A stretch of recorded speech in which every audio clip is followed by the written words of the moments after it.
नमस्कार दोस्तों, स्वागत है आपका फिर से हमारे चैनल पर। आज मैं एक नई कहानी के साथ जिसका नाम है कुछ तो लोग कहेंगे। एक गांव में एक सज्जन और ईमानदार व्यक्ति रहता था। गांव के सभी लोग उसकी बहुत प्रशंसा करते थे। सभी लोगों का प्रशंसा पात्र होने के कारण वह बहुत प्रसन्न था। एक दिन काम से लौटते हुए उसे अपने आगे कुछ दूरी पर चलते हुए लोगों की बातें सुनाई पड़ी। वे उसके बारे में ही बातें कर रहे थे। वे जानता था कि गांव के लोग उसकी प्रशंसा के पुल बांधा करते हैं। वे अपनी प्रशंसा सुनने के उत्साह को रोक नहीं सका और दबे पांव उनके पीछे चलते हुए उनकी बातें सुनने लगा। लेकिन जब उसने उनकी बातें सुनी तो वह उदास हो गया, क्योंकि वे सभी लोग उसकी बुराई कर रहे थे। कोई उसे घमंडी बता रहा था तो कोई उसे दिखावेबाज। उन बातों ने उसके मन को झकझोर के रख दिया। उसे महसूस होने लगा कि अब तक वह भुलावे में था कि सभी लोग उसकी प्रशंसा करते हैं, जबकि वास्तविकता में इसका उल्ट है।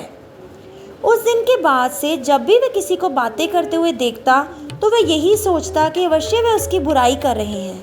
प्रशंसा करने पर भी वह उसका अपना मजाक ही लगता था। इस सोच के दिमाग में घर करने के कारण वह बदल गया और उदास रहने लगा। उसकी पत्नी भी कुछ दिनों में उसके व्यवहार में आए बदलाव को समझ गई। पूछने पर पत्नी को उस व्यक्ति ने पूरी बात बता दी। पत्नी समझ नहीं पा रही थी कि पति को कैसे समझाए। आखिरकार बहुत सोच विचार के बाद वे उसे गांव के एक महात्मा के पास लेकर गई। महात्मा के पास जाकर व्यक्ति ने पूरी घटना का वर्णन किया और बताया कि वो कितना आहत है। व्यक्ति की बात सुनने के बाद महात्मा ने कहा, बेटा, तुम अपनी पत्नी को घर छोड़ाओ। आज रात तुम्हें मेरे आश्रम में ही रहना होगा। पत्नी को घर छोड़ने के बाद वे व्यक्ति आश्रम वापस आ गया। रात में जब वह सोने गया तो मेंढकों के टरटराने की आवाज़ उसके कानों में पड़ी। आश्रम के पीछे एक तालाब था। मेंढकों के टरटराने की आवाज़ वहीं से आ रही थी। सारी रात कोलाहल के कारण वह ठीक से सो ना सका। सुबह उठकर वह महात्मा के पास गया और बोला, गुरुदेव, मेंढकों के कारण मुझे नींद ही नहीं आई। लगता है तालाब में 50-60 हज़ार मेंढक हैं। आपको भी उनसे परेशानी होती होगी ना। मैं ऐसा करता हूँ, कुछ मजदूर लेकर आता हूँ और उनको निकालकर दूर किसी नदी में डाल आता हूँ। महात्मा से आज्ञा लेकर वह व्यक्ति तालाब पर मेंढक निकालने गया।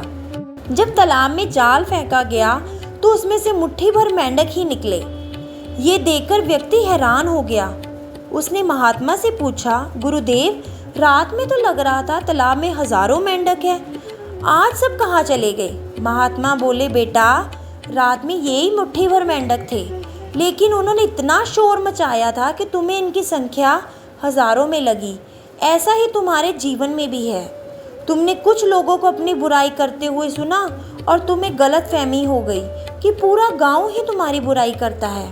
अब कभी भी कहीं भी अपनी बुराई सुनो तो सोचना कि वे लोग तालाब की मुट्ठी भर मेंढक जितने ही हैं। और हाँ, चाहे तुम कितने भी अच्छे क्यों ना हो, कुछ लोग तो रहेंगे तुम्हारी बुराई करने के लिए। व्यक्ति को महात्मा की बात समझ में आ गई और वह घोर निराशा से बाहर निकल गया। उस दिन के बाद से उसने लोगों की बातों के बारे में सोचना बंद कर दिया और प्रसन्न रहने लगा। दोस्तों, इस कहानी से हमें ये शिक्षा मिलती है, हमें कुछ लोगों के व्यवहार को सबका व्यवहार नहीं समझ लेना चाहिए।